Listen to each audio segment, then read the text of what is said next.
Bleating sheep may at times have disturbed the audience and the actors at the Old Globe Theater. We have no such problems on Concord Avenue, but we do have cell phones, so please turn off your cell phone. Good afternoon and welcome to the Francis Adelson Shakespeare Players production here in our spacious new theater at 34 Concord Avenue. In 2001, when she was 91 years old, Francis Adelson, our beloved founder, who shared a birthday with Mr. Shakespeare, began short scenes and readings at HILR called An Hour with William Shakespeare. Now, with resplendent sets and costumes, we are proud to present Much Ado About Nothing, one of Shakespeare's most beloved comedies. The play could well have been named Beatrice and Benedict. It's no wonder, since the interplay between these two characters brings us to the front of our seats with the angst and absurdity that often defines love. What can be more arresting than two lovers who won't quite admit to themselves that they're in love and require a good bit of coaxing? And who better than their friends to stoke the fire? In Much Ado, Shakespeare harkens back to Taming of the Shrew, written some 5 years earlier, in which Petruchio tells Kate in no uncertain terms, "For I am rough and woo not like a babe." Today we will hear Benedict more slyly offering Beatrice, "Thou and I are too wise to woo peaceably." Since neither can dominate the other, they intimidate one another, unable to express their mutual love that churns within them. And yes, in Much Ado, Shakespeare adds a subplot of two other would-be lovers, Claudio and Hero, who must, with help, survive the villain Don John's scheming, undo a mistaken observation, and to top it all off, witness a reincarnation. In our play today, Leonato, Hero's father, will be augmented to include Leonata. And Dogberry, the night constable, whose ego is too vast to be contained in one body, becomes two, Dog and Berry. There will be one intermission. Now come join us in this delightful play.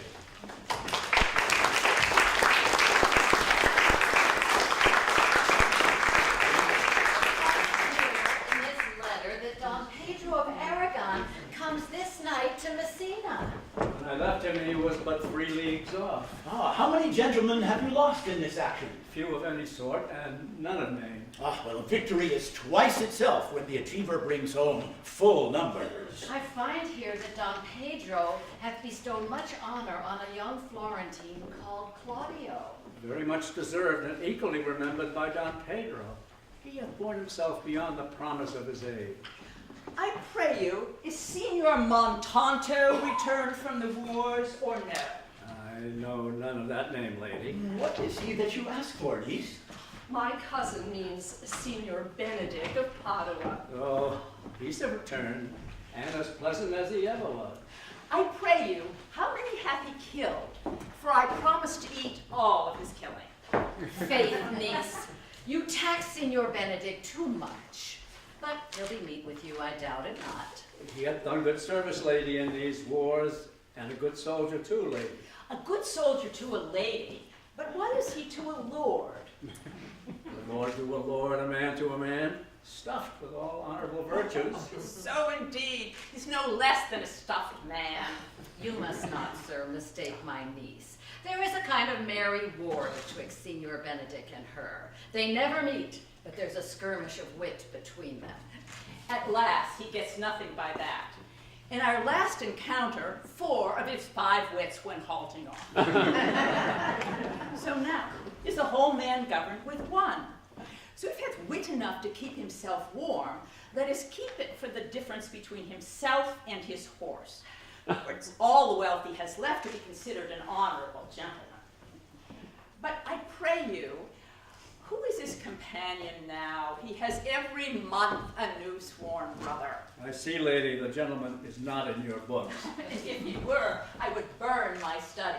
But I pray you, who is his companion now? Is there no young squarer that will take a voyage with him to the devil? He is much in the company of the noble Claudio. Oh, he will hang upon him like a disease. He is sooner caught than the pestilence, and the bearer runs presently mad. Oh, God, help the noble Claudio! Don Pedro is approached. Good Signora Leonata, you have come to meet your trouble. The fashion of the world is to avoid cost, and you encounter it. Never came trouble to our house in the likeness of your grace. You embrace your charge too willingly. I think this is your daughter. Her mother hath many times told me so. Were you in doubt, sir, that you asked her? Signor Benedict, no. I wonder that you will still be talking, Signor Benedict. Nobody marks you. What? My dear Lady Disdain, are you yet living? It's possible Disdain should die while it has such meat food to feed it as Signor Benedict. Courtesy itself would turn into disdain if you came in her presence. Then is courtesy a turncoat. But it is certain I am loved of all ladies. Only you excepted. A dear happiness to women. And I had in my heart to have a soft heart, for truly I love none. Well, once again, a dear happiness to women. Otherwise, they would be troubled by a most pernicious suitor. I thank God and my cold blood. I'm of your humor for that, for I would rather have my dog bark at a crow than a man swear he loves me. God keep your ladyship still in that mind. So some gentleman or other shall scape a predestinate scratched face. Scratching could not make it worse, and it's such a face as yours is. I would my horse at the speed of your tongue. But keep your way. Constable, I am done. You always end with a jade's trick. I know you of old. Signor Claudio and Signor Benedict, my dear friend Leonato hath invited you all. I tell him we shall stay here at the least a month. Let me bid you welcome, my lord. Being reconciled to the prince your brother, we owe you all duty. Thank you. I am not of many words, but I thank you. Please, at your grace, lead on. Your hand, Leonato. We will go together.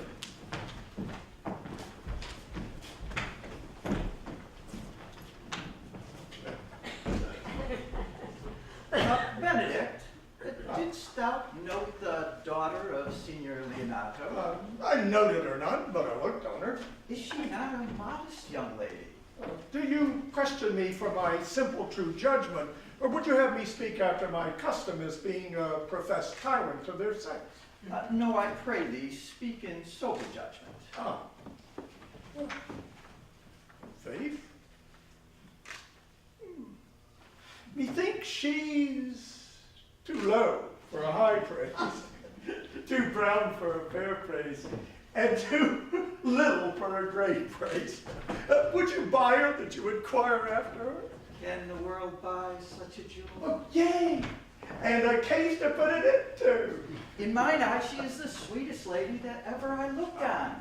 I see yet without spectacles, and I see no such matter. Now there's her cousin, and she, when not possessed with a fury, exceeds her as much in beauty as the 1st of May doth the last of December. Now, I hope you have no intent to turn husband, have you?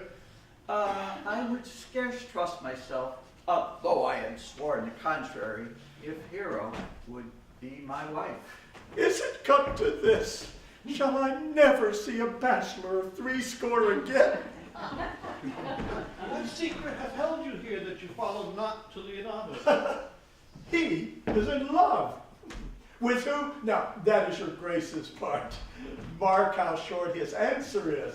With Hero, Leonardo's short daughter. God forbid it should be otherwise. Amen. If you love her, for the lady is very well worthy. That I love her, I feel. That she is worthy, I know.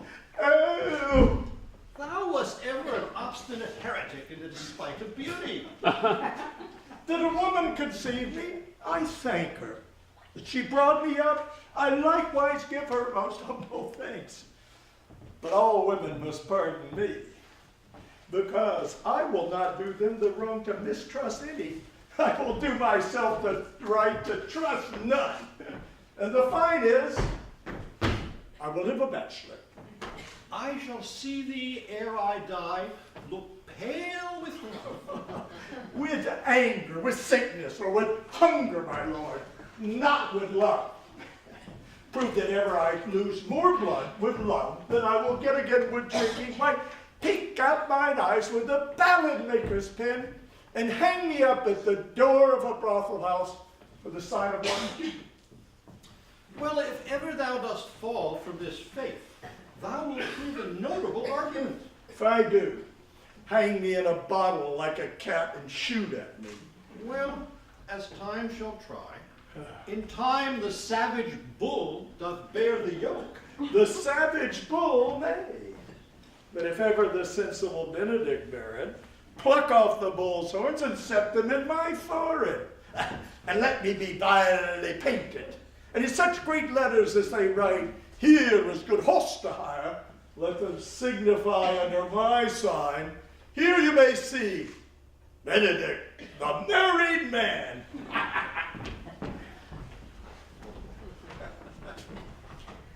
My liege, your highness now may do me good. Hath Leonato any son, my lord? No child but Hero. She's his only heir. Dost thou affect her, Claudio? Oh, my lord, when you went onward on this ended action, I looked upon her with a soldier's eye that liked, but had a rougher task at hand than to drive liking to the name of love. But now I am returned, and that war thoughts have left their places vacant. In their rooms come thronging soft, delicate desires, all prompting me how fair young Hero is, saying, I liked her ere I went to wars. If thou dost love fair Hero, cherish it, and I will break with her and with her father, and thou shalt have her. I know we shall have reveling tonight. I will assume thy part in some disguise and tell fair Hero I am Claudio. And in her bosom I'll unclasp my heart and take her hearing prisoner with the force and strong encounter of my amorous tale. Then after to her father will I break, and the conclusion is, she shall be thine.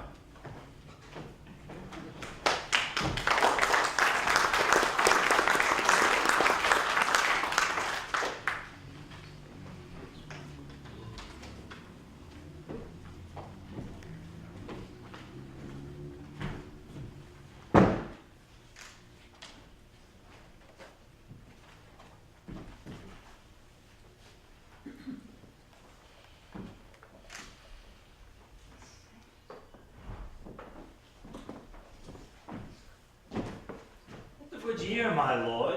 Why are you thus out of measure sad? I cannot hide what I am. I must be sad when I have cause, and smile at no man in his jests, laugh when I am merry, and claw at no man in his humor. Yea, but you must not make the full show of this till you can do it without controlment. You have of late stood out against your brother, and he hath ta'en you newly into his grace. I had rather be a canker in a hedge than a rose in his grace.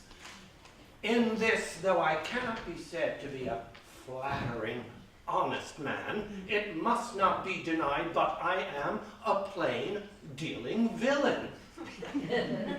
I have been trusted with a muzzle. Therefore I have decreed not to sing in my cage. But Who comes here? What news, Baraccio? The prince, your brother, is royally entertained by Leonardo, and I can give you intelligence of an intended marriage. What fool is he that betroths himself to unquietness? Mary, it is your brother's right hand. Ooh, the most exquisite Claudio, a proper squire. And who, which way looks he? But Mary, to Hero, the daughter and heir of Leonardo. Comes me the prince and Claudio in sad conference, hand in hand. I whipped me behind the arras and heard it agreed upon that the prince should woo Hero for himself, and having obtained her, give her to Count Claudio. Come, this may prove food to my displeasure. That young startup hath all the glory of my overthrow. If I can cross him anyway, I bless myself every way. You both are sure and will assist me? To the death, my lord. Was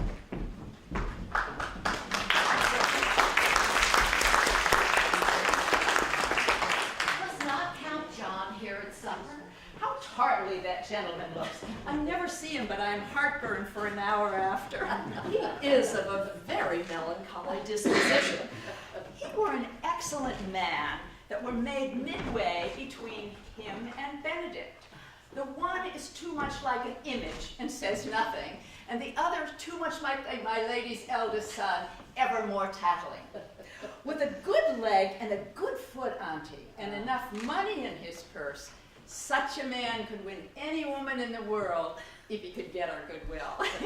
Why, my troth, niece, thou wilt never get thee a husband, if thou be so shrewd of thy tongue. In faith, she's too cursed.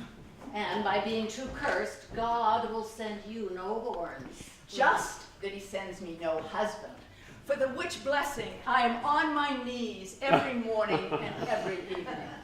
Oh, Lord, do not send me a husband with a beard on his face. I would rather lie in the woolen.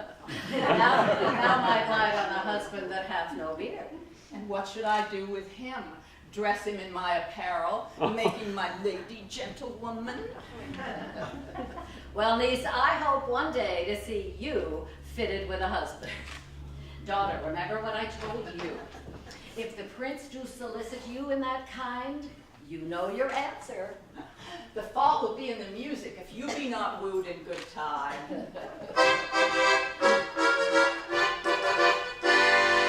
The revelers are entering, brother. Make good room.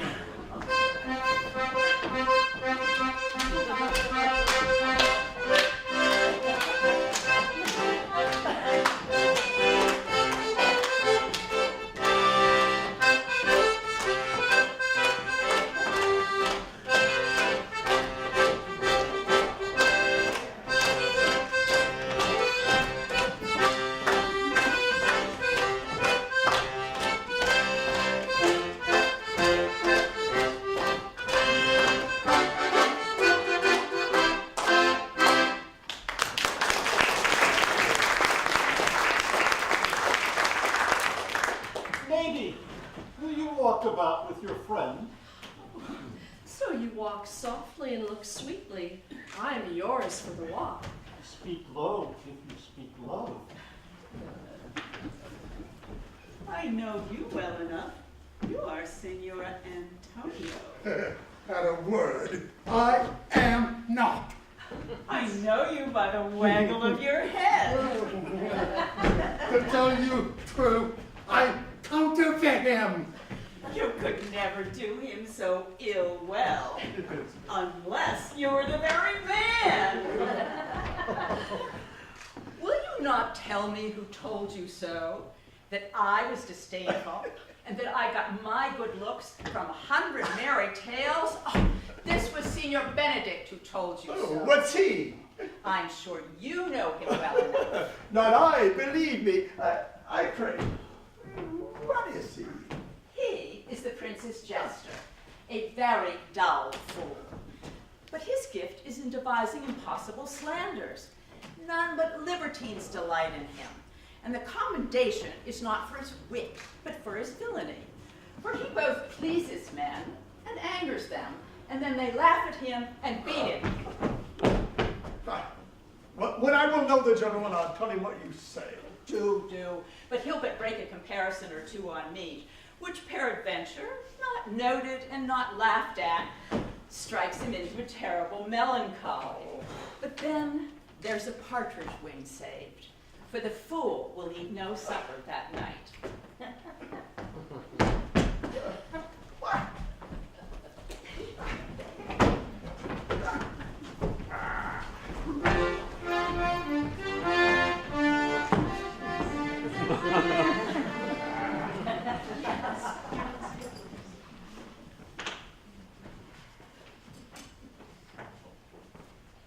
Are not you Signor Benedict?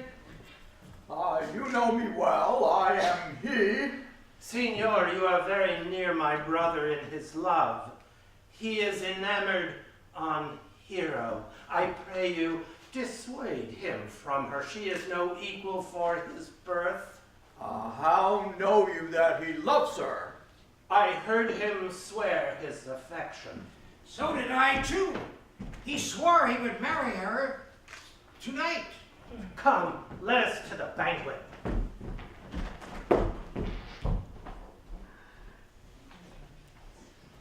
Thus answer I in the name of Benedict, but hear these ill news with the ears of Claudio. 'Tis certain so. The prince woos for himself. Friendship is constant in all other things, save in the office and affairs of love. Farewell, therefore, hero.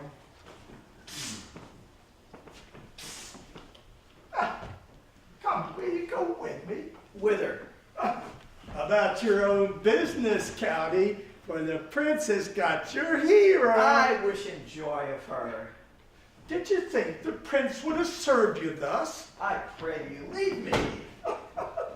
Now you strike like the blind man. 'Twas the boy that stole your meat, and you'll beat the post. If it will not be, I'll leave you. Alas, poor hurt fowl. Now will he creep into sedges.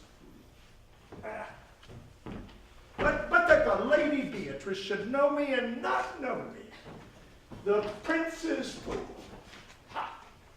And it is the base or bitter disposition of Beatrice that puts the world into her person and so gives me hell.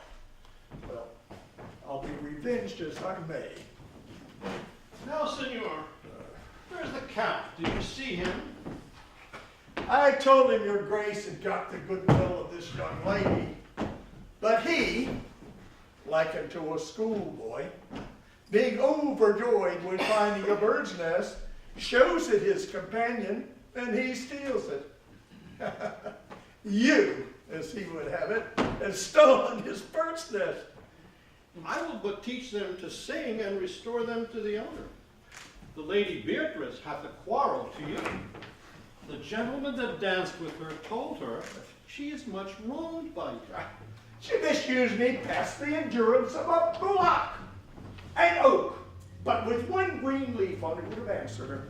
She told me, not thinking I had been myself, that I was the prince's jester, that I was duller than a great thaw, huddling jest upon jest with such impossible conveyance upon me that I stood like a man at a mark with a whole army shooting at me. If her breath were as terrible as her terminations, there were no living with her. She would, in fact, to the north. Stop. Look, here she comes. Will your grace command me any service to the world's end? I will go on the slightest errand now to the antipodes that you can devise to send me on. I will fetch you a tooth and canal from the furthest inch of Asia. Fetch you a hair off the great chunks beer. You do you any imbeciles to the pygmies rather than hold 3 words conference with this harpy? Oh God, sir, here is a dish I love not. I cannot endure my lady tongue.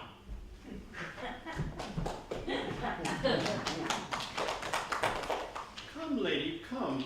You have lost the heart of Signor Benedict.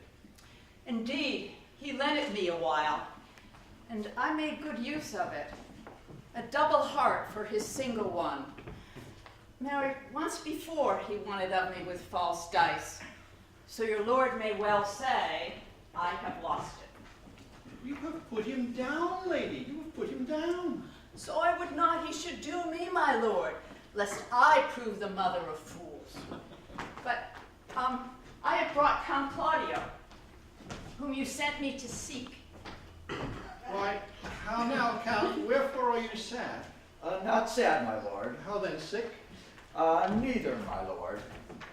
The Count is neither sad nor sick, nor merry nor well, but civil, Count. Civil is an orange, and somewhat of that jealous complexion.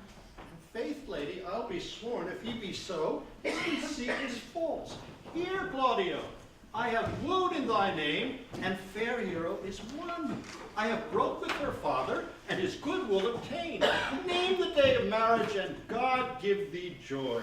Count, take of me my daughter, and with her my fortunes. His grace hath made the match. Speak, Count, 'tis your cue.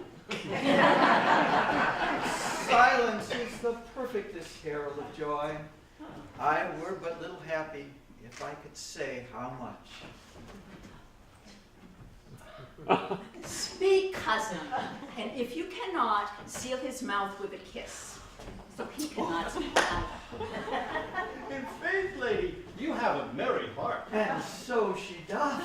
There goes everyone in the world for an alliance but I, and I am sunburnt. I will have to sit in a corner and cry hi-ho for a husband. Lady Beatrice, I will get you one. I would rather have one of your father's getting. Does your grace ne'er have a brother like you? Will you have me, lady? Oh, no, my lord, unless I might have another for working days. Your grace is too costly to wear every day. Out of question. You were born in a merry hour. No, indeed, my mother cried. But then there was a star danced, and under that was I born. Cousins, God give you joy. Niece, will you look to those things I told you of? Oh, I cry you mercy, by your grace's pardon.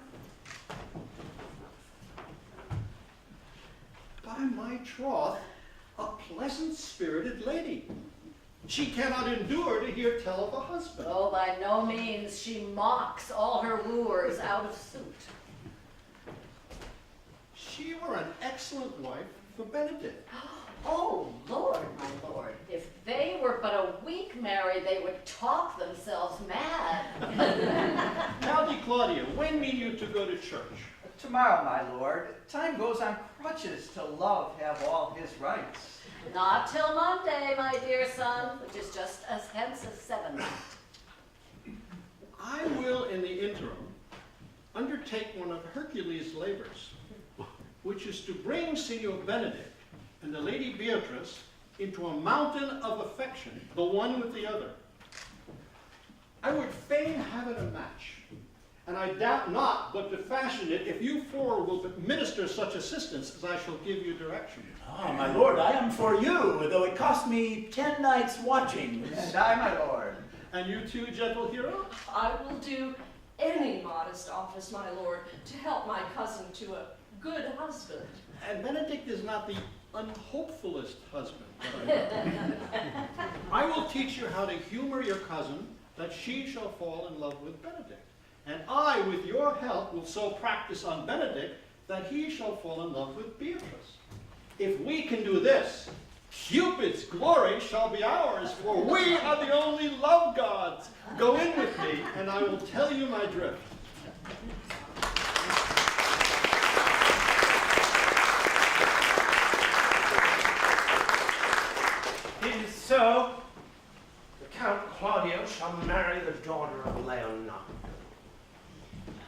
my lord, but I can cross it. Not honestly, my lord, but so covertly that no shame shall appear in me. Show me, briefly, how. You know, I think I told your lordship a year since how much I am in the favor of Margaret, the waiting gentlewoman to Hero. I can, at any unseasonable instant of the night, appoint her to look out at her lady's chamber window. Go then to the prince your brother. Tell him that he hath wronged his honor in marrying the renowned Claudio to a contaminated, stale such a one as Hero. What proof shall I make of that? Proof enough. To misuse the prince, to vex Claudio, to undo Hero, and kill Leonardo. Go then, tell them that you know that Hero loves me. They will scarcely believe this without trial. Offer them instances, which shall bear no less likelihood than to see me at her chamber window. Hear me call Margaret Hero. Hear Margaret term me by my name, and bring them to see this the very night before the intended wedding. Be thou cunning in the working this, and thy fee is 1,000 ducats. Be you constant in the accusation, and my cunning shall not shame me. I will presently go learn their day of marriage.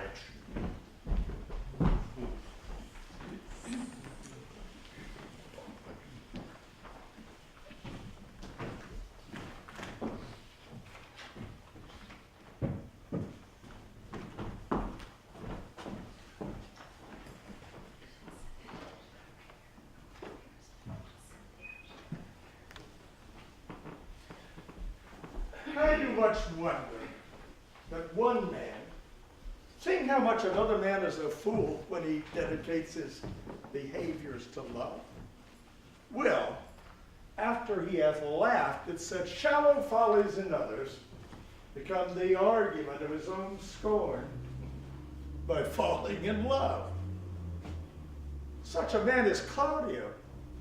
He was wont to speak plain and to the purpose, like an honest man and a soldier. Now as he turned orthography, his words are a very fantastical banquet, just so many strange dishes. May I be so converted and see with these eyes? Cannot tell. I think not. Now, I will not be sworn, but love may transform me to an oyster. But I take my oath on it, till he hath made an oyster of me, should never make me such a fool. One woman is fair, yet unwell. Another is virtuous, yet I am well. Another wise, yet I am well. But until all the graces be in one woman shall not come in my grace.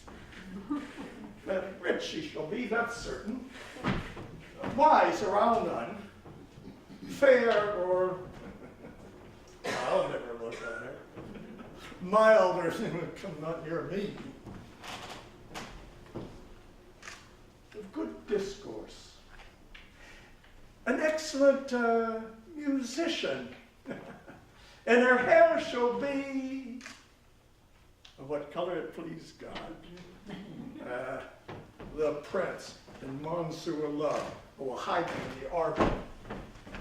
Come, shall we hear this music? Nay, my good lord, how still the evening is, as hushed on purpose to grace harmony. Come, Balthazar, we'll hear that song again.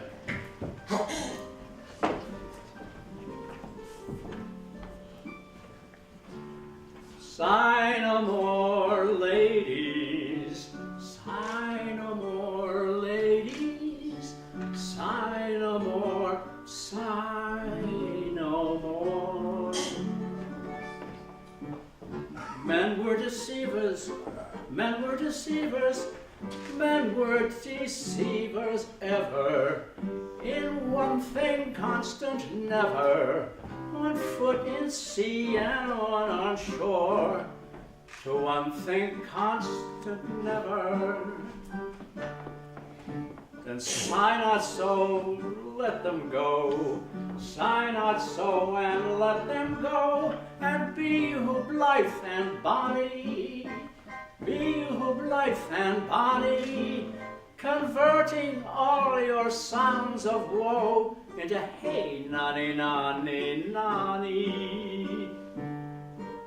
No more ladies, sigh no more ladies, but be you blithe and bonny, be you blithe and bonny, converting all your sounds of woe into hey, nonny, nonny, nonny.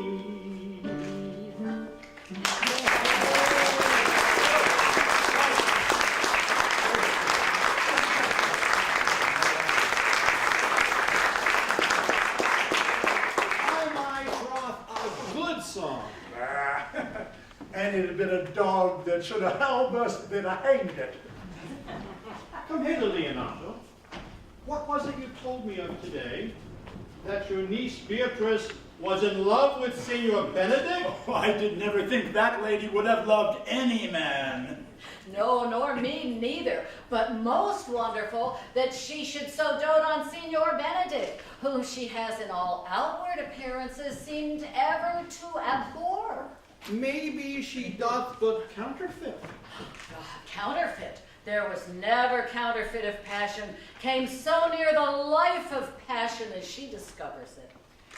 Bait the hook well, this fish will bite. How, pray you? You amaze me! I would have thought her spirit had been invincible against all assaults of affection. I would have sworn it, my lord, especially against Benedict.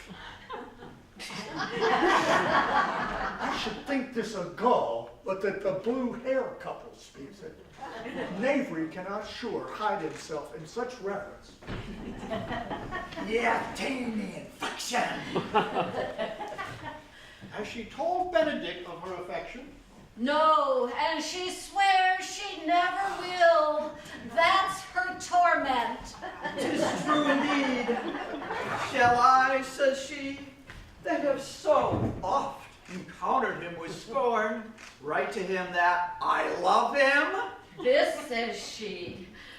Now, when she is beginning to write to him, for she will be up 20 times a night, and there will she sit in her smock, till she have read a sheet of paper. My daughter tells us all. Then the ecstasy has so overborne her that my daughter is sometimes afeared she will do a desperate outrage to herself. It is very true. It were good that Benedict knew of it by some other, if she will not discover it. To what end he would but make a sport of it and torment the poor lady worse. And he should have earned alms to hang him.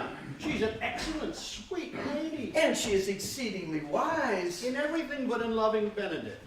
I pray you, tell Benedict of it, and hear what it will say.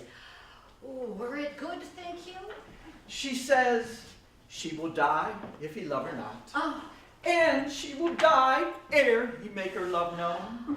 And she will die if he woo her, rather than she will bate one breath of her accustomed crossness. She doth well. If she were to make tender of her love, 'tis very possible he'll scorn it, for the man, as you know all, hath a contemptible spirit. He is a very proper man. Oh, before God, and in my mind, very wise.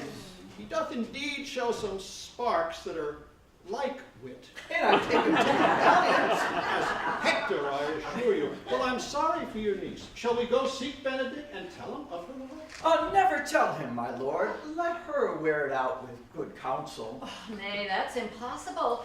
She may wear her heart out first. Well, we'll hear further of it by your daughter.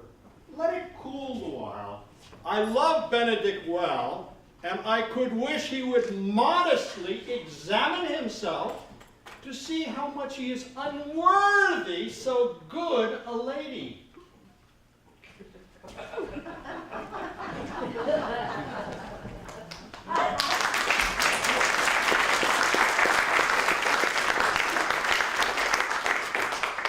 Now, this could be no trick. Conference was sadly born. They have the truth of this from Hero. Huh. Seems her affections have their full bent. Love me. Why, must be required. I hear how I am censured. They say I will bear myself proudly if I perceive the love come from her. They say, too, she will rather die than give any sign of affection. I did never think to marry.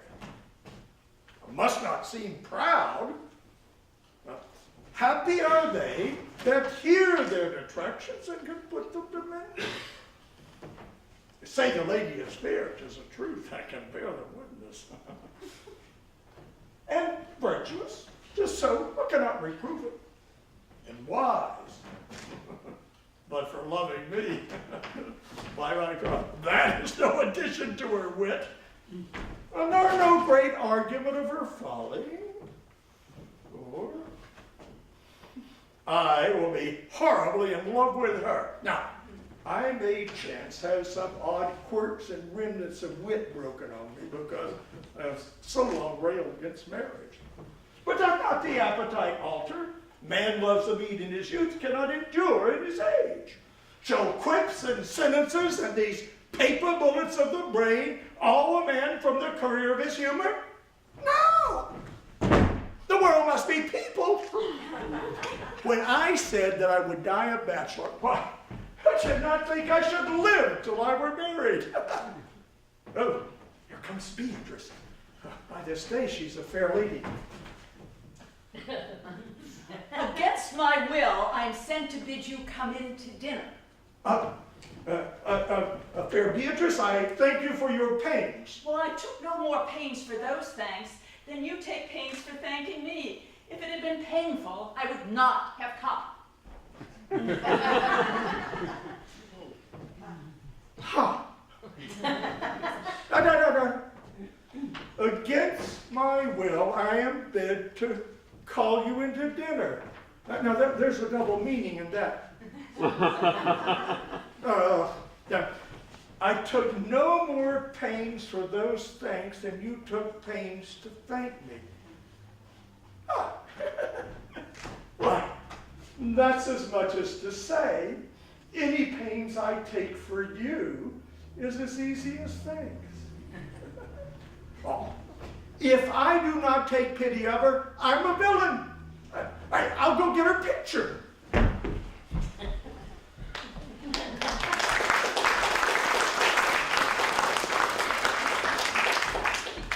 Good Margaret, run me to the parlor. There shalt thou find my cousin Beatrice.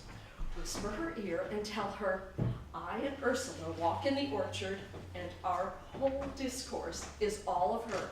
Say that thou overheardst us. I'll make her come, I warrant you, presently. Now, Ursula, when Beatrice doth come, our talk must only be of Benedick. My talk to thee must be how Benedick is sick in love with Beatrice. Of this matter is little Cupid's crafty arrow made. Now begin, for look, where Beatrice, like a lapwing, runs close by the ground to hear our conference.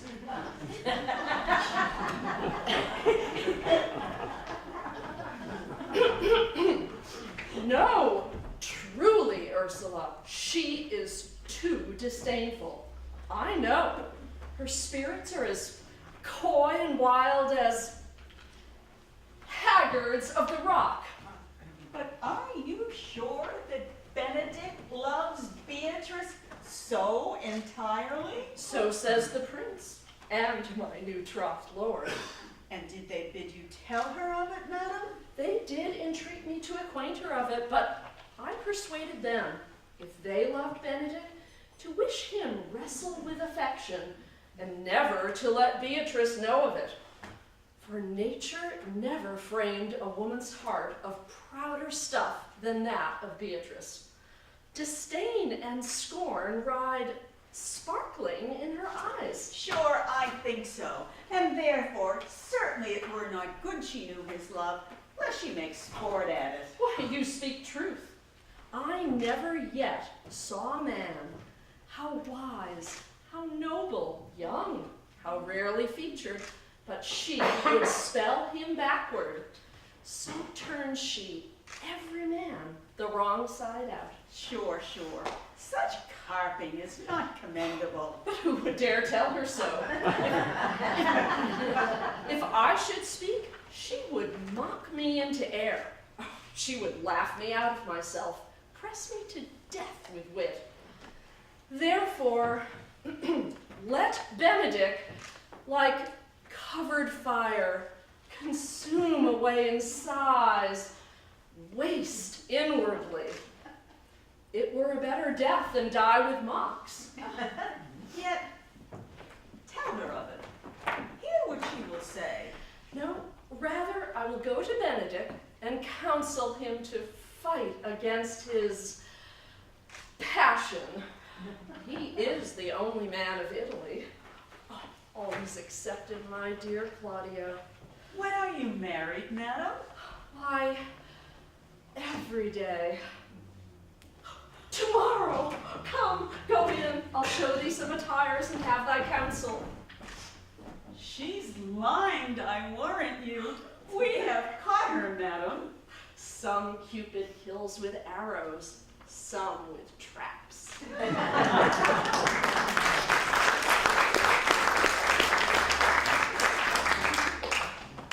What fire is in mine ears? Can this be true? Stand I condemned for pride and scorn so much? Well, contempt farewell, and maiden pride adieu. No glory lies behind the back of such. And Benedict, love on, I will requite thee, taming my wild heart to thy loving hand. And if thou dost love, our kindness shall incite me to tie our love up with a holy band. For others say, thou dost deserve, and I believe it better than reporting lay.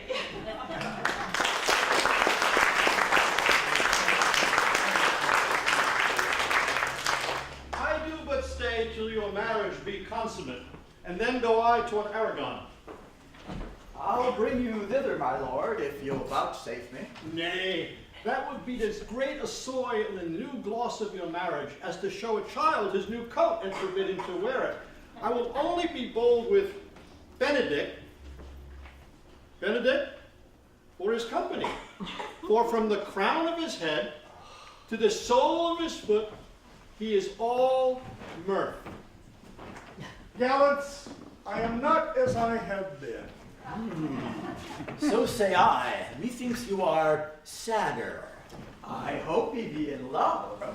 Hang him, truant. There's no true drop of blood in him to be truly touched with love. If he be sad, he wants money. I have the toothache. What, sigh for the toothache?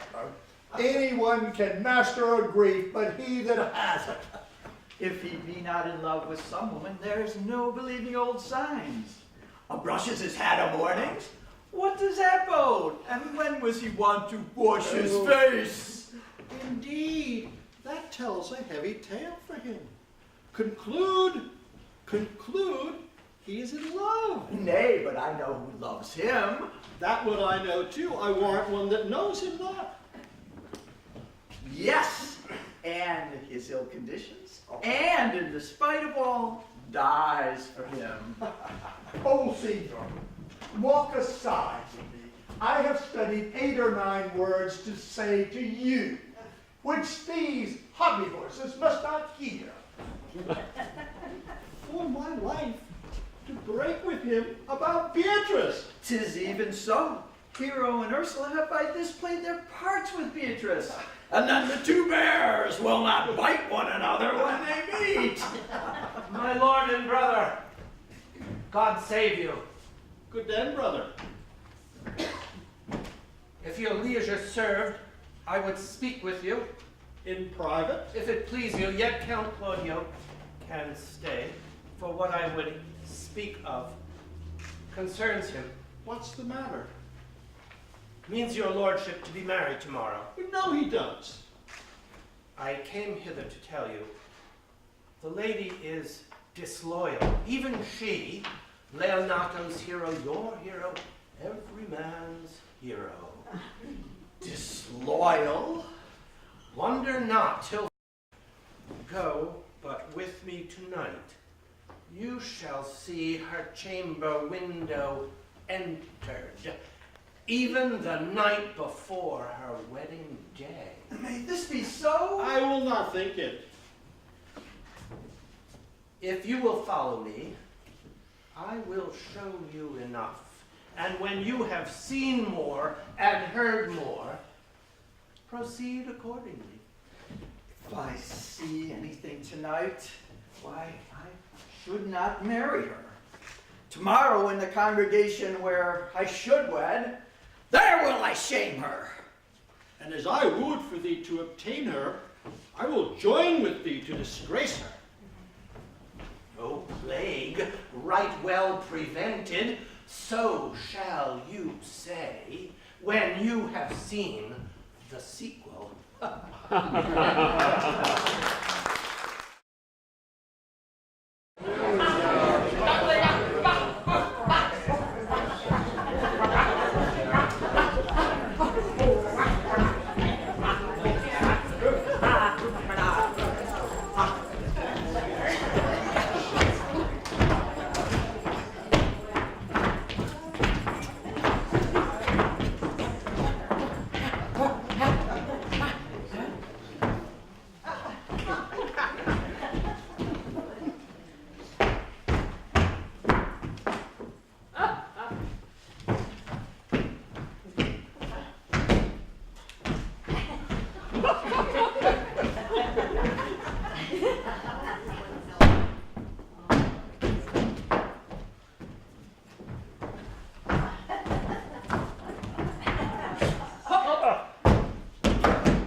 Are you good men and true? Yea, or else it were pity, but they should suffer salvation, body and soul. Hey, that were a punishment too good for them, being chosen for the prince's watch. Well, give them their charge, neighbor Dogberry. First, who think you the most desertless man to be constable? You Oatcake, sir, or George Seacole. Come hither, They neighbor can write and read. Come hither, neighbor Seacole.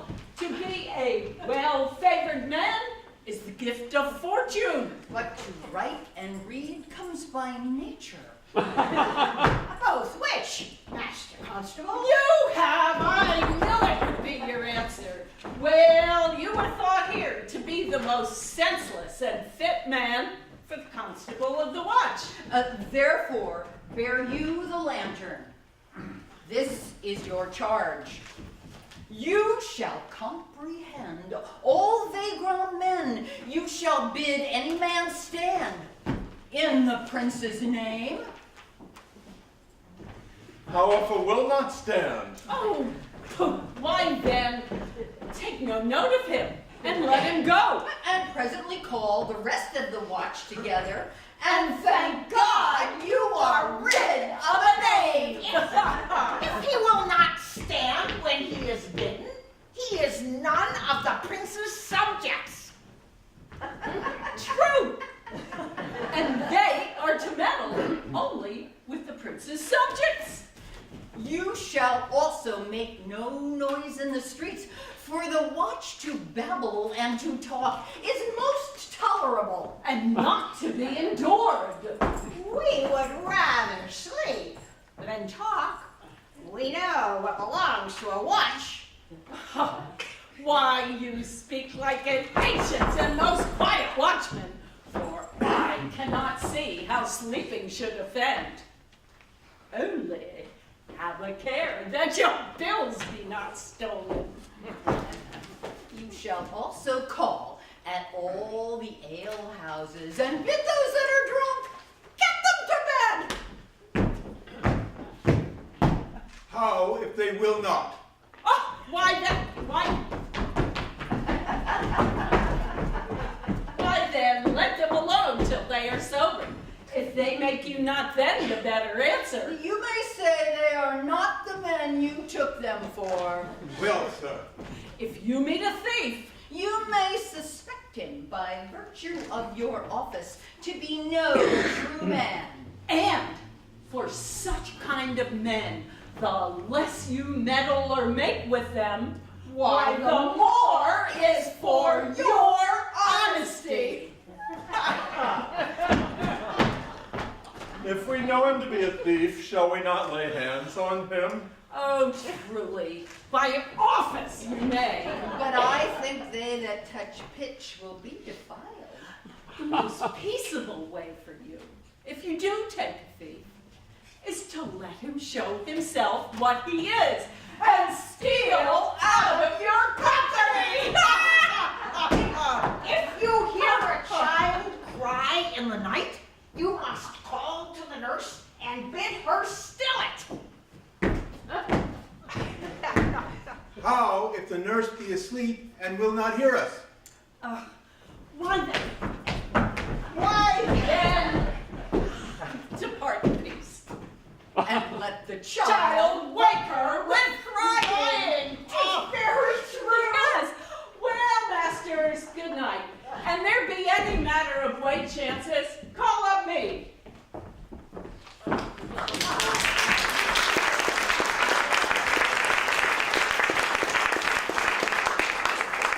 Well, masters, we here on charge. Now let's go sit here by the church bench till 2, and then to bed. One word more, honest neighbors. Be vigilant. Adieu. Come, neighbor.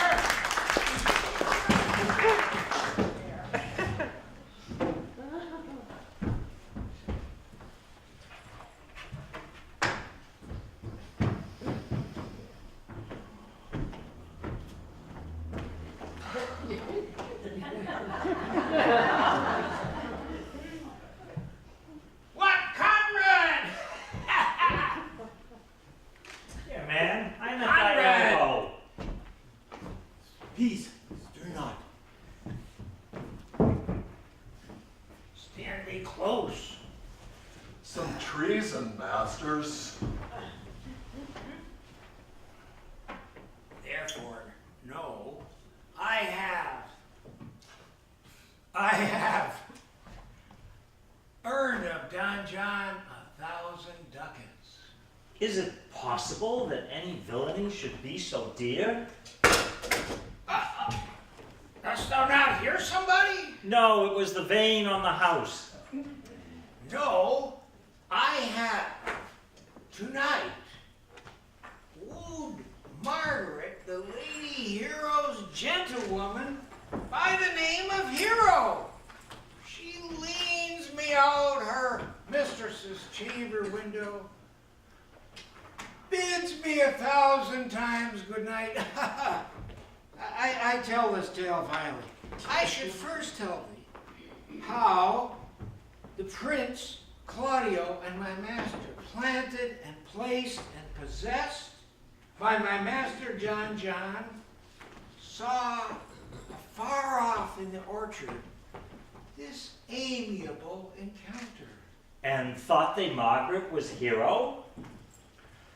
2 of them did, the prince and Claudio. Away when Claudio in rage swore he would meet her as he was appointed next morning at the temple and there shame her with what he saw o'ernight. Ah, we have. Aha! We charge you in the prince's name, stand! Constable, we have here recorded the most dangerous piece of lechery that ever was known in the Commonwealth. Masters! Masters! Never speak! We charge you. We must obey. You go with us now.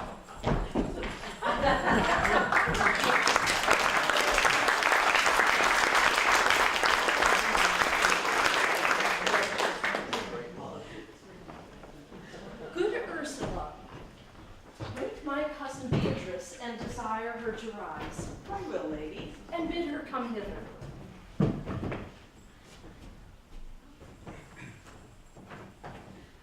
Your gown's a most rare fashion. In faith, I saw the Duchess of Milan's gown that they praise so. Oh, that exceeds, they say. No, by my troth, 'tis but a nightgown in respect of yours. Yours is worth a pin on it. God give me joy to wear it, for my heart is exceeding heavy. 'Twill be heavier soon by the weight of a man. Fie upon thee! Art not ashamed? Of what, lady? Of speaking honorably? Is there any harm in the heavier for a husband? Be it the right husband and the right wife. Ask my lady Beatrice, else here she comes. How now, cousin? Oh, how now, cousin Hero? Why, how now? Do you speak in the sick tune? I am out of all other tune, methinks. But 'tis almost 5 o'clock. 'Tis time you were ready. Oh, I am exceedingly ill. I hope. These gloves the Count sent me, they're an excellent perfume. I am stuffed. I cannot smell. A maid and stuffed. There's goodly catching of cold. By my troth, I am sick. Get you some of this Cardius Benedictus and lay it to your heart. 'Tis the only thing for a qualm. Benedictus? Why Benedictus? You have some moral in this Benedictus? Moral? By my troth, I have no moral. You may perchance think that I think you are in love. Nay, by Our Lady, I am not such a fool as to think what I cannot think, if I would think my heart out of thinking. Yet, Benedict was just such another. And now, he has become a man. He swore he'd never marry.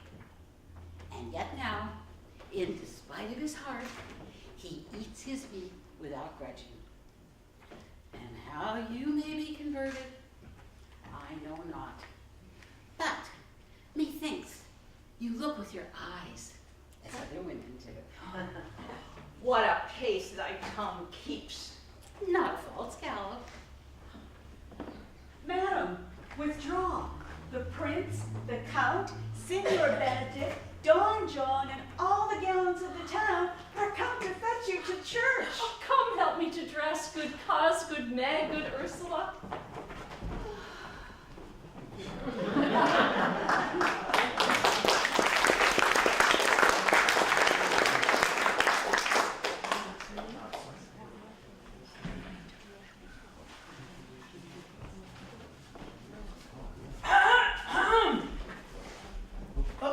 What would you with me, honest neighbor? Oh, marry, sir, I would have some confidence with you that discerns you nearly. Well, brief, I pray you, for you see it is a busy time with me.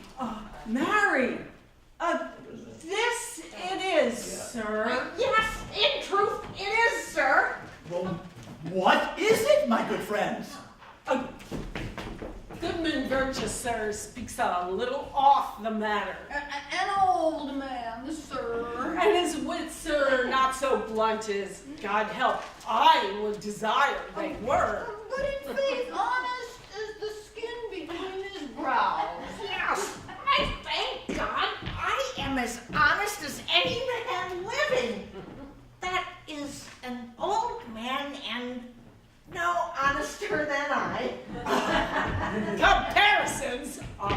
odorous. Holocaust, neighbor Burgess.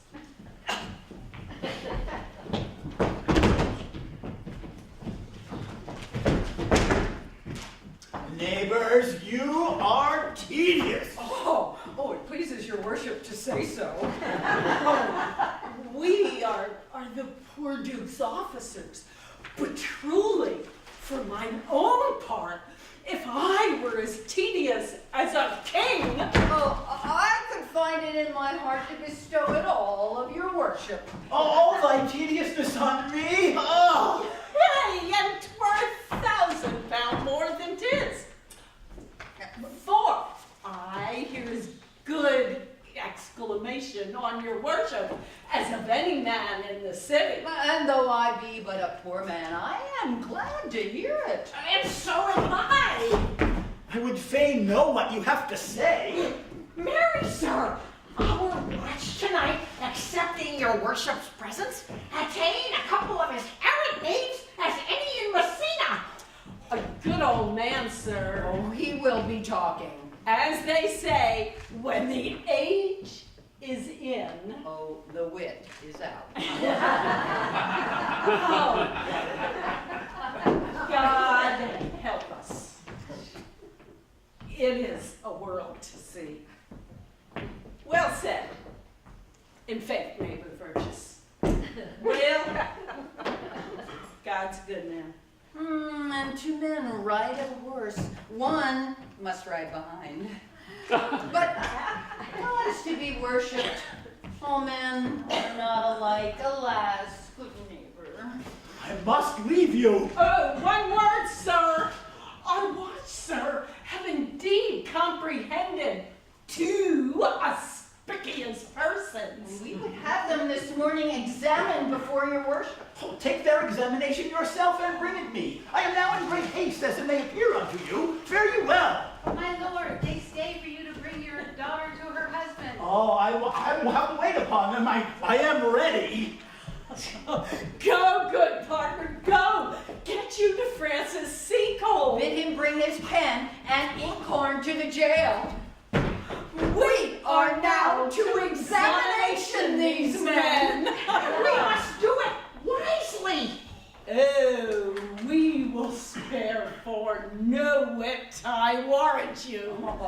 Get the learned writer to set down our excommunication. And meet me at the jail.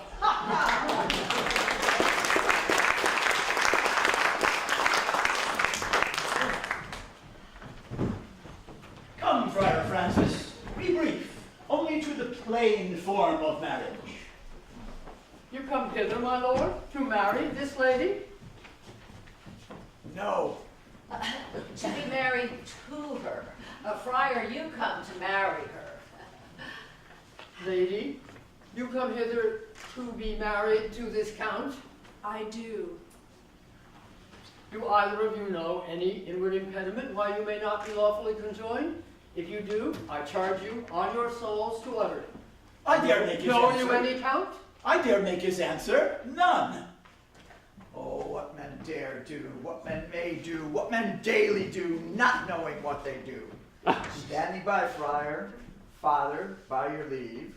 Will you, with free and unconstrained soul, give me this maid, your daughter? As freely, son, as God did give her me. There, Leonardo, take her back again. Give not this rotten orange to your friend. Would you not swear, all you that see her, that she were a maid by these exterior shows? But she is none. She knows the heat of a luxurious bed. Her blush is guiltiness, not modesty. What do you mean, my lord? Not to knit my soul to an approved wanton, you seem to me as Diane in her orb, as chaste as is the bud ere it be blown. But in your blood you are more intemperate than Venus, are those pampered animals that rage in savage sensuality. Sweet prince, why speak not you? What should I speak? I stand dishonored that have gone about to link my dear friend to a common stale. these words spoken, or do I have a dream? Madam, they are spoken, and these things are true. Let me but move one question to your daughter. What man was he talk with you yesternight out of your window betwixt 12 and 1? It now, if you are a maid, answer to this. I talked with no man at that hour, my lord. Why then are you no maiden? Leonardo, I am sorry you must hear. Upon mine honor, myself, my brother, and this grieved count did see her, hear her, at that hour last night, talk with a ruffian at her chamber window, who hath indeed, most like a liberal villain, confessed the vile encounters they have had 1,000 times in secret. Oh, hero, what a hero hadst thou been, if half thy outward graces had been placed about thy thoughts and counsels of thy heart. But fare thee well, most foul, most fair. Farewell, thou pure in piety and impious purity. Oh, how now, sweet hero? Wherefore sink thee down? Come, come, these things come thus to light. Smother her spirits up. How doth the lady? Dead, I think. Oh, help, uncle. Oh, hero, my hero. Uncle, Senior Benedict Friar. Oh, fate, take not away thy heavy hand. Death is the fairest cover for her shame that may be wished for. Oh, now, cousin hero. Have comfort, lady. Wherefore? Why, doth not every earthly thing cry shame upon her? Who could cheer deny the story that is printed in her blood? She is fallen into a pit of ink, that the wide sea hath drops too few to wash her clean again. Sir, madam, be patient. For my own part, I'm somewhat tired and wonder I know not what to say. Oh, my poor cousin, she is belied. Lady, were you her bedfellow last night? No, truly not. But until this last 12 months, I have every night been her bedfellow. Confirmed, confirmed. Oh, that is stronger made, which was before barred up with ribs of iron. Hear me a little, for I have been only silent so long, and given way under this course of fortune. By noting of the lady, I have marked 1,000 blushing apparitions to come into her face. 1,000 innocent shames in angel whiteness beat away those blushes. Trust not my reverence, calling, nor divinity, if this sweet lady lie not guiltless here under some biting error. Friar, it cannot be. Thou seest that all the grace that she hath left is that she will not add to her damnation a sin of perjury. She not denies it. What lady? What man is he you are accused of? They know that do accuse me. I know none. I know more of any man alive than that which maiden modesty doth warrant. Let all my sins lack mercy. There is some strange misprision in the princes. Two of them have the very bent of honor. Their wisdoms be misled in this. The practice of it lives in John the Bastard, whose spirits toil at framer villainies. I know not. If they speak but truth of her, these hands shall tear her. If they wrong her honor, the proudest of them shall well hear of it. Oh, pause a little and let my counsel sway you in this case. Your daughter here, the prince is left for dead. Let her a while be secretly kept in, and publish it that she is dead indeed. Maintain a mourning ostentation, and on your family's old monument hang mournful epitaphs, and do all rites that appertain unto a burial. What shall become of this? What will this do? Marry, this well carried shall on her behalf change slander to remorse. She dying, as it must so be maintained, on the instant that she was accused, shall be lamented, pitied, and excused of every hearer. And if it sort not well, you may conceal her as best befits her wounded reputation in some reclusive or religious life, out of all eyes, tongues, minds, and injuries. Senior Leonardo, let the friar advise you. Well, being that I flow in grief, the smallest twine may lead me. 'Tis well said. Presently away, for strange cures strangely, they strain the cure. Come, lady, die to live. This wedding day perhaps is but prolonged. Have patience and endure.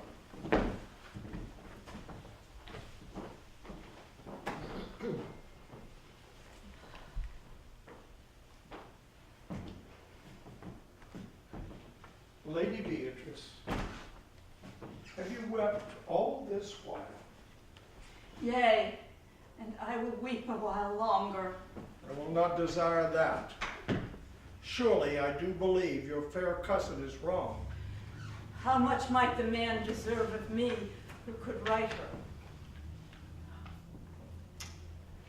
I do love nothing in the world so well as you.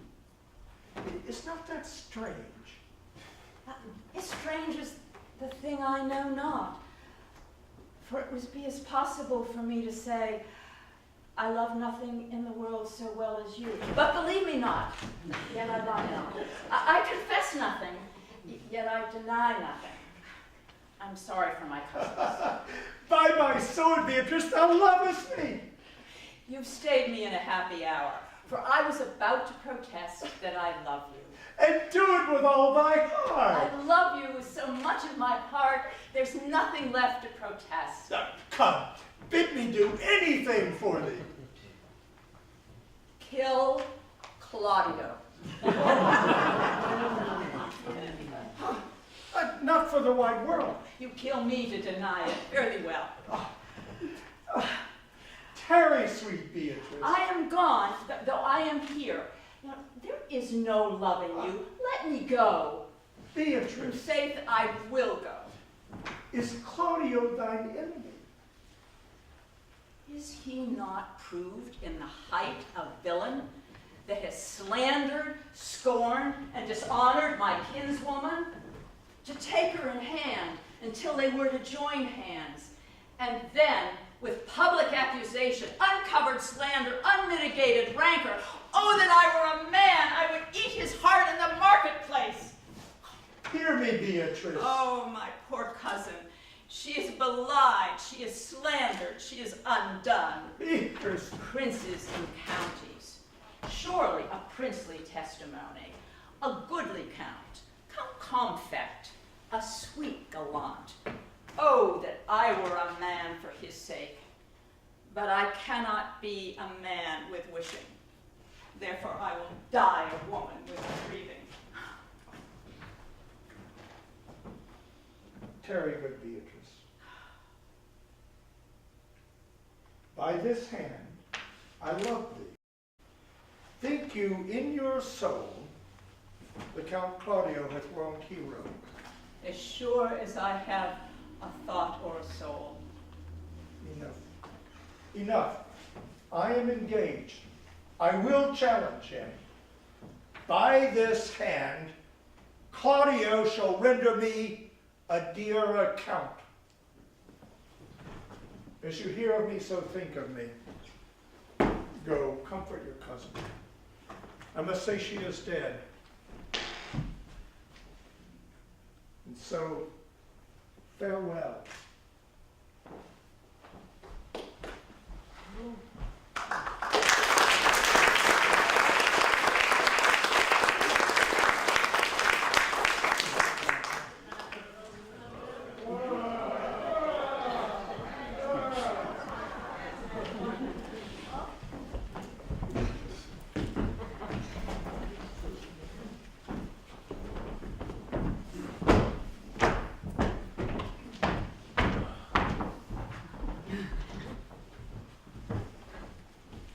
Is our whole dissembling appeared? Oh, a stool and a cushion for the sexton. Which be the malefactors? Oh, Mary, that am I and my partner. But which of the offenders that are to be examined, let them be brought before Master Constable. Yea, marry, let them come before me. What is your name, friend? Borachio. Pray write down Braccio. And yours? I am a gentleman, sir, and my name is Conrad. Write down, Master Gentleman, Conrad.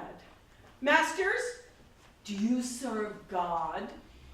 Yes, sir, we do hope. Write down that they hope they serve God. And write God first, for God defend, but God should go before such villains. Masters, it is proved already that you are little better than false knaves. Now answer you for yourselves.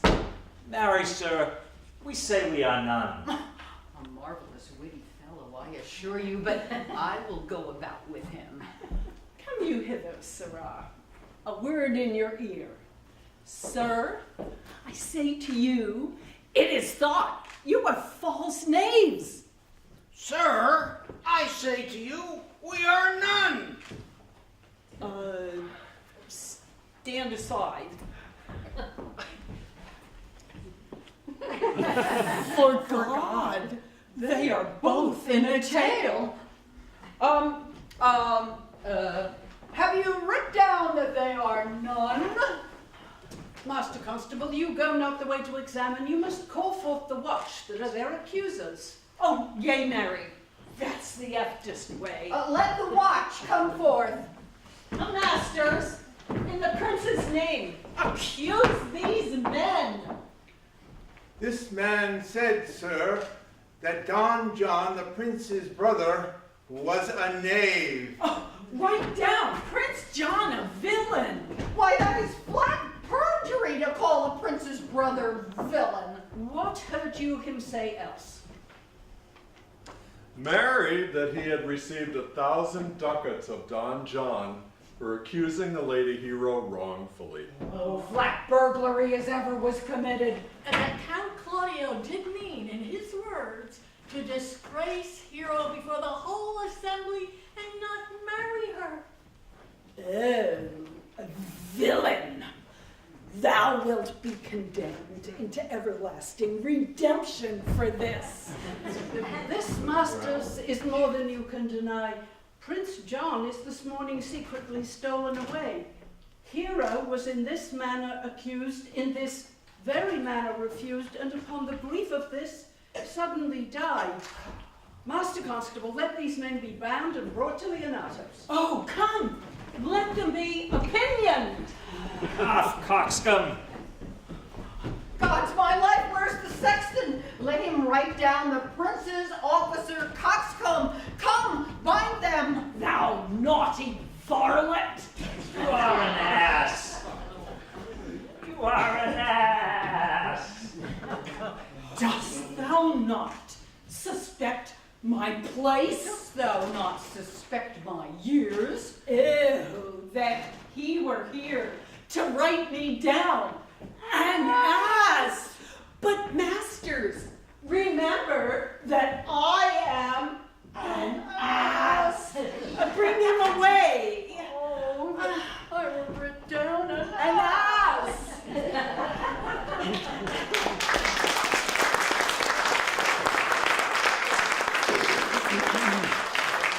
If you go on thus, you will kill yourself. I pray thee, cease thy counsel, which falls into mine ears as profitless as water in a sieve. I pray thee, peace, for there was never yet philosopher that could endure the toothache patiently, however they have writ the style of gods. Yet bend not all the harm upon yourself, make those that do offend thee suffer too. Well, now there thou speakest reason. Nay, I will do so. My soul doth tell me Hero is belied, and that shall Claudio know, and so shall the prince. Here come the prince and Claudio hastily. Good end. Good end. Good day to both of you. Some haste, my lord? Well, fare you well, my lord. Are you so hasty now? Nay, do not quarrel with us, good old man. Nay, never lay thy hand upon thy sword. I fear thee not. In faith, my hand meant nothing to my sword. No, Claudio, to thy head. Thou hast so wronged mine innocent child and me that I am forced to lay my reverence by and to challenge thee to trial of a man.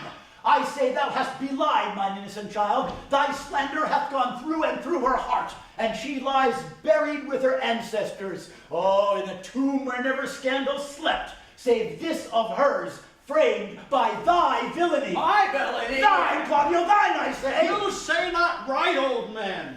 My lord, I'll prove it on his body if you dare. Away! I will not have to do with you. Come, 'tis no matter. Do not you meddle. Let me deal in this. Gentlemen both, we will not wake your patience. My heart is sorry for your daughter's death. But on my honor, she was charged with nothing but what was true and very full of proof. My lord! I will not hear you. No? Come, brother, away. I will be heard.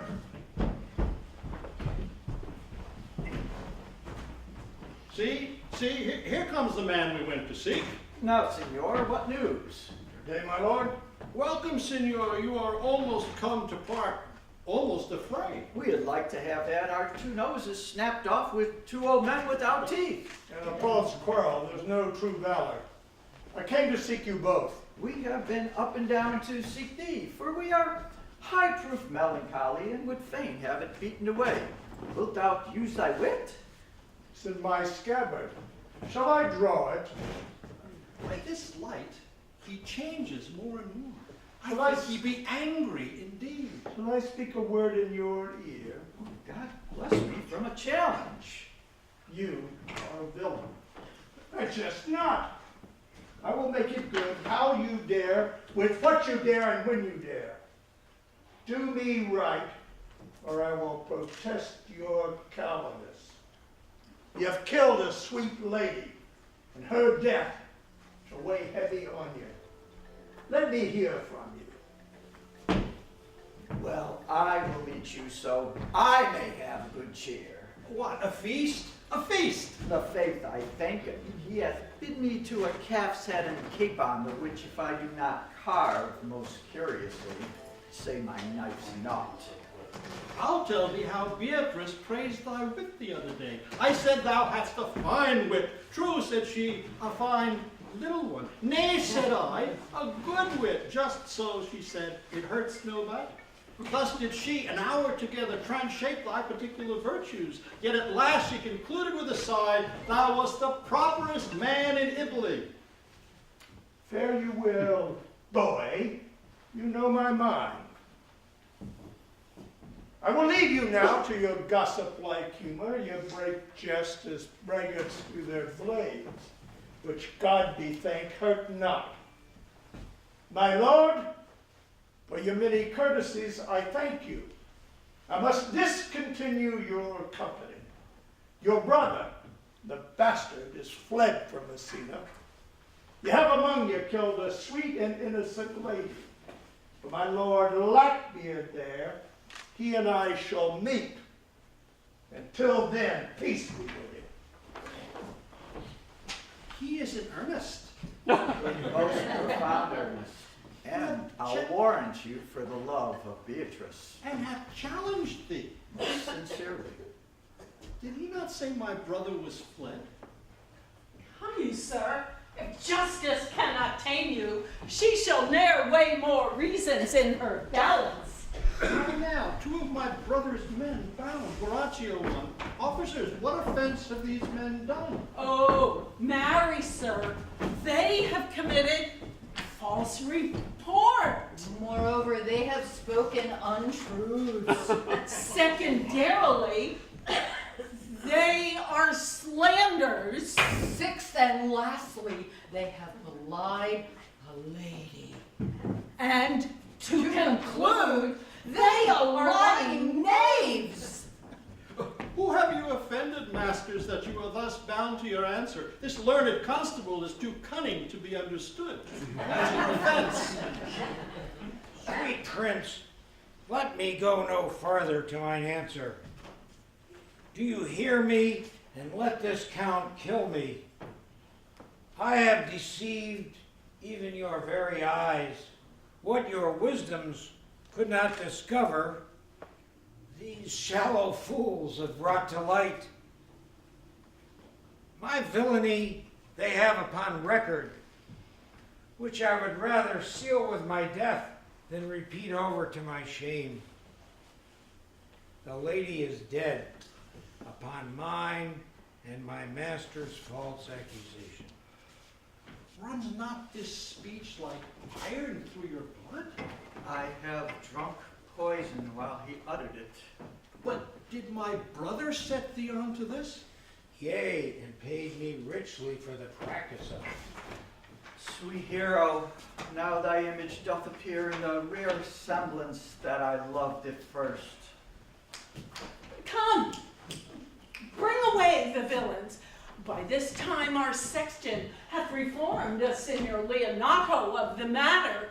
And masters, do not forget to specify When time and place shall serve, that I am an ass. Here comes Master, Signor Leonato, and the sexton too. Which is the villain? Let me see his eyes. Art thou the slave that with thy breath has killed mine innocent child? Even I alone, yea, even I alone. No, no, villain, thou beliest thyself. Here stand a pair of honorable men. A third is fled that had a hand in it. I thank you, princes, for my daughter's death. Recorded with your high and worthy deeds. 'Twas bravely done, if you bethink you of it. I know not how to pray your patience, yet I must speak. Choose your revenge yourself. Impose me to what penance your invention can lay upon my sin. Yet sinned I not, but in mistaking. By my soul, nor I, and yet to satisfy this good old man, I would bend under any heavy weight that he'll enjoin me to. I cannot bid you bid my daughter live. That were impossible. But I pray you both, possess the people in Messina here, how innocent she died. Hang her an epitaph upon her tomb and sing it to her bones. Sing it tonight. Tomorrow morning, come you to my house. And since you could not be my son-in-law, be yet my nephew. My brother hath a daughter, almost a copy of my child that's dead, and she alone is heir to both of us. Give her the right you should have given your cousin, and so dies my revenge. Oh, noble sir, your overkindness doth wring tears from me. I do embrace your offer. Tomorrow then I will expect your coming. Tonight I take my leave.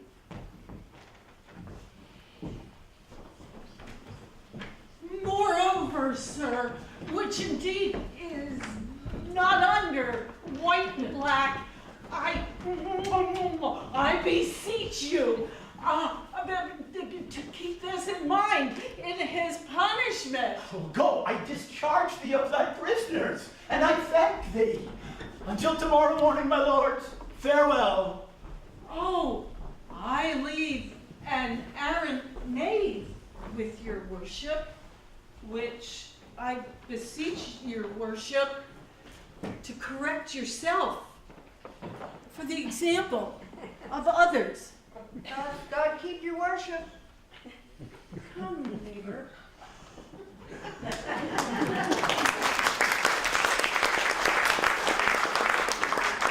We will not fail. Tonight I mourn with Hero. I pray thee, sweet Mistress Margaret, help me to the speech of Beatrice. Deserve well in my hands. Well, I will call Beatrice to you, who I think hath lain. Therefore will come. The God of love that sits above and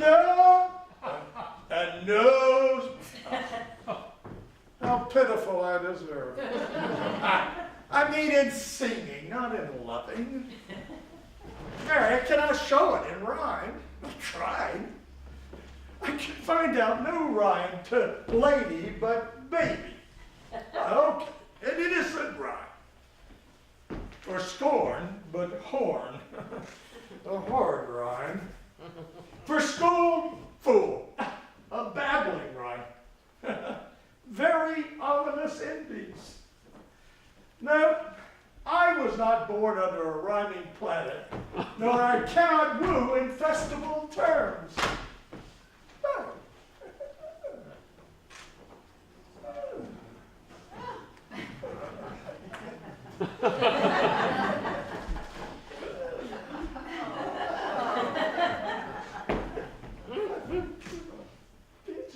Beatrice, wouldst thou come when I call thee? Oh, yea, senor, and depart when you bid me. Oh, stay but till then. Then is spoken. Farewell. But before I go, let me go with what I came for, which is to know what has happened between you and Claudio.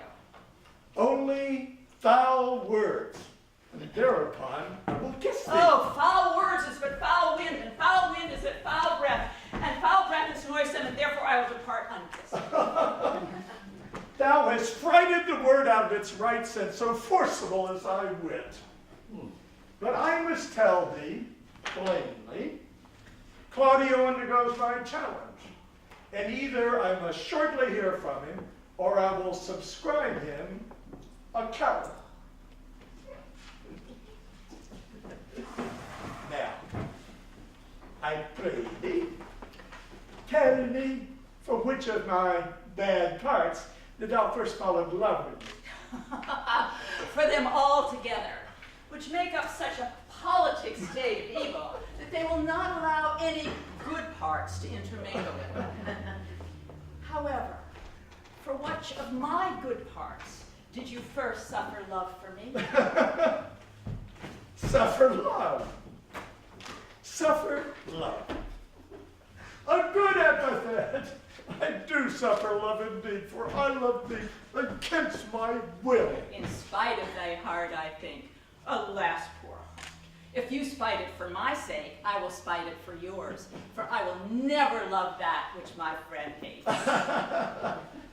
Thou and I will never rule peaceably. Now tell me, how doth your cousin? Very ill. Ah. And how do you? Very ill, too. Oh. Serve God, love me, and mend. Oh, and therewith I leave thee to further consolation. You must join your uncle, yonder's old coil at home. It is proved my lady hero hath been falsely accused, the prince and Claudio mightily abused, and Don John is author of all, who is fled and gone. They come presently. Come, senor, will you hear this news? I will live in thy heart, die in thy lap, be buried in thine eyes, and moreover, I will send thee to thy uncle.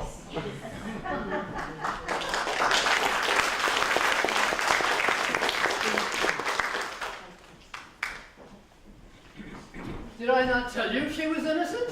So the prince and Claudio, who accused her upon the error that you heard debated. Well, I am glad that all things sort so well. And so am I, being else in faith and forced to call young Claudio to a reckoning for it. Now, daughter and gentlewomen all, withdraw into a chamber by yourselves, and when I send for you, come hither masked. You know your office, brother. You must be father to your brother's daughter and give her to young Claudio. Which I will do with confirmed countenance. Good friar, I must entreat your pains, I think. For what, Signor? To bind me or undo me, one of them. Signor Leonardo, truth it is, good Signor, that your niece regards me with an eye of favor. 'Twas an eye my daughter lent her, 'tis very true. And I do with an eye of love requite her. Well, the sight whereof I think you had from me, from Claudio and the prince. But what's your will? Your answer, sir, is enigmatical, but for my will is your goodwill may stand with ours this day to be conjoined in the state of honorable marriage, for which, good friar, shall desire your help. My heart is with your liking. And my help. Here come the prince and Claudio. Good morrow to this fair assembly. Good morrow, Prince. Good morrow, Claudio. We here attend you. Are you yet determined today to marry with my brother's daughter? I'll hold my mind were she an Ethiop. Call her forth, brother. Here's the friar ready. Good morrow, Benedict. What's the matter that you have such a February face, so full of frost and storm and cloudiness? I think he thinks upon the Sabbath bull. Bull Jove, sir, had an amiable love, and some such strange bull leaped your father's cow, and got a calf in that same noble feat, much like to you, for you have just his bleat. For this I owe you. Here comes other reckonings. Which is the lady I must seize upon? The same is she, and I do give you her. Why, being she is mine, sweet, let me see your face. Oh no, that you will not. Not till you take her hand before this friar and swear to marry her. Give me your hand. Before this holy friar, I am your husband, if you like me. And when I lived, I was your other wife. And when you loved, you were my other husband. Another hero! Nothing certain. One hero died defiled, but I do live, and surely as I live, I am a maid. The former hero that is dead. She died, my lord, but whilst her slander lived. All this amazement can I qualify when that the holy rites are ended, and I will tell you largely of fair hero's death. It's something fair, friar.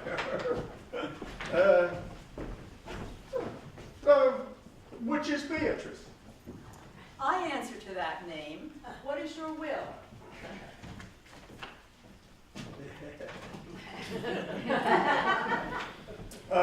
Do not you love me? Why, no. No more than reason. What did your uncle and the prince and Claudia been deceived? That's what you did. Do not you love me? Why, try.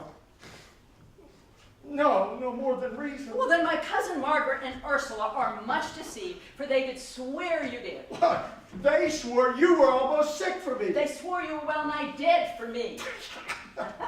There's no such matter. Then you did not love me.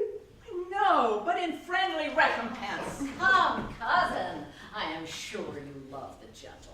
And I'll be sworn upon that he loves her, for here is a paper written in his hand, a halting sonnet of his own pure brain, fashioned to Beatrice. And here's another, writ in my cousin's hand, stolen from her pocket, containing her affection unto Benedict.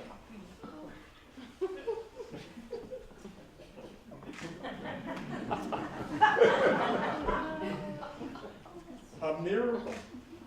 Here's our own hands against our hearts. Oh, come, I will have thee. But by this light, I take thee for pity. I will not deny you, but by this day I yield to great persuasion, and partially to save your life, for I was told you were in a consumption. Peace. I will stop your mouth.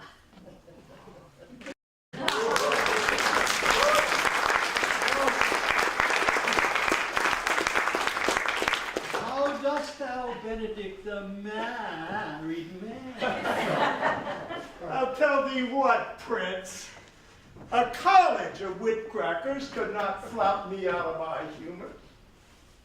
Dost thou think I care for a satire and epigram? No! If a man will be beaten with brains, shall wear nothing handsome at all. In brief, since I do purpose to marry, I shall think nothing to any purpose that the world can say against it. Therefore, never flout at me for what I have said against it. For man is a giddy thing. And this is my conclusion.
saying thank you to some of the people who are not up here on the stage. So we want to continue with that same tradition.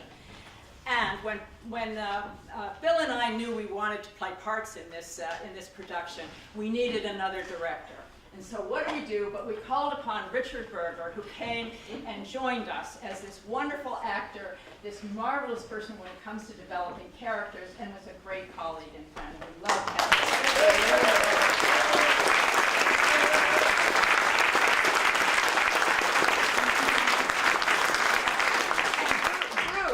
Bruce Noby, right back there. Bruce ran our concert.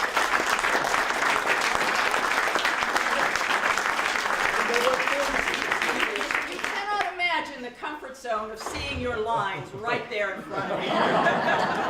Thank you. I'm nominating him for sainthood. And our backstage people, Susan Harris, Nancy Raphael, and Cynthia Salton, would you come out here?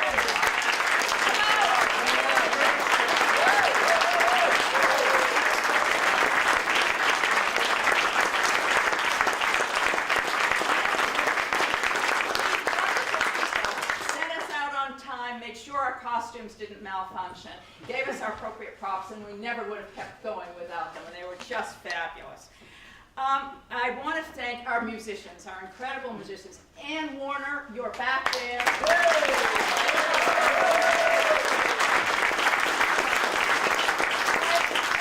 Behind the scenery for David's wonderful song and helping us always with the arrangements for our music.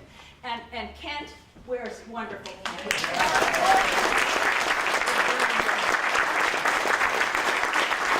Always makes my feet dance and my heart soar, and I'm sure that you feel the same way.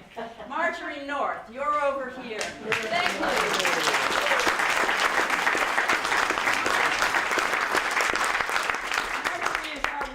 Consultant on all things, but especially dance. And would you believe she can even do Elizabethan dance? In addition to everything else she can. And Leonie Gordon, our wonderful former director, who last January approved the fact that we could do Much Ado. And always was a staunch supporter of our Shakespeare. Yes, it was very, very,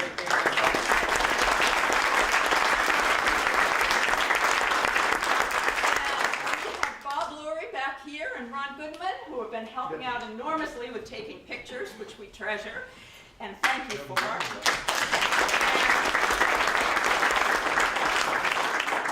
I would be here all night, which I'm sure you don't want, to thank Sebastian and Stephen and our wonderful new director, Tess O'Toole, for all the support and the help they gave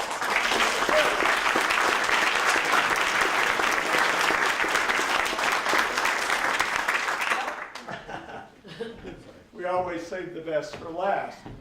I'm going to introduce you to somebody that probably the majority of you do not know. Please come down.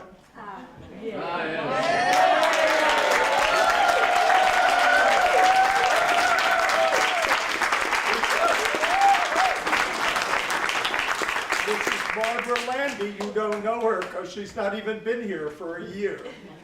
But you know her work. Now, see, I professed to know my 350 lines, but I said I was going to write down the things that she has done. And I neglected to do this, so I have to do it from memory, and you're going to help if I miss. First of all, the magnificent advertising poster of Pat and me is her work. There were 3 or 4 other posters that you may or may not have seen. She has been videotaping us tonight, and that will be available, and you'll know about it on YouTube once we put the package together. She came and videotaped our rehearsals so that we could, as Bobby Burns says, see ourselves as others see us, not necessarily always a pleasant sight. She did the playbill. She is in the process of doing a video documentary of the making of HILR's Much Ado, soon to open on wherever it's going to open. And last but not least, this magnificent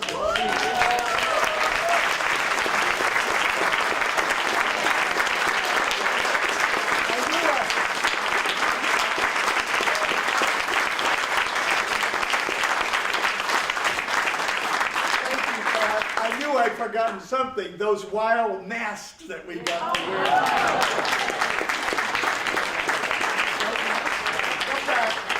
I would like to just make one factual statement. You know, this scenery here, I said, this is really big.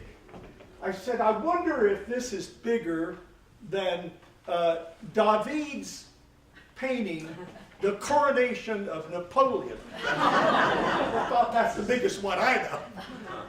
Yes, it is. By 30 feet. But we have a little bit more work to do because there is one other painting by a guy I can't remember, it's not so good, in the Louvre where this will next appear. 30 square feet more. So we got to get working on 15 feet here and 15 feet there. Thank you.